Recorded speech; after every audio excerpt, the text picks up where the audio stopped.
সিনেমার ব্যবসা যারা করে ওদের মতো কপাল পোড়া আকাশের নিচে জমিনের উপরে আর নাই। কারণ কি জানেন? কারণ কি? আরে বাবা থামো, কারণ কি সেটা শোনেন। কারণ হচ্ছে মসজিদ যে বানাইলো, ওই মসজিদে যতদিন নামাজ হবে, জিকির হবে, তেলাওয়াত হবে, কিয়ামত পর্যন্ত যে পয়সা দিয়েছিল সে সওয়াব পাবে। আর সিনেমা যে বানাইলো, সিনেমা দেখিয়া এরকম বই কি কুমিল্লা আসছে, এমন একটা লোকেরা বলা বলি করতেছে সুবহানাল্লাহ, এমন একটা ছবি আসছে যারাই দেখলো সব উমরা করতে রওনা হয়ে গেছে। এমন ছবি আসছে যা দেখিয়া সমস্ত মানুষ তাহাজ্জুদ পড়া শুরু করছে। এরকম হয়েছে।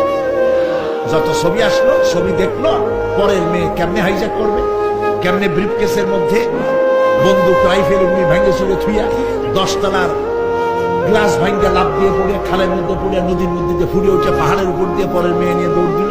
এই সব সন্ত্রাসী ডাকাত জেনাকার বদমাশ তৈরি করা হয়। ঠিক না বলো?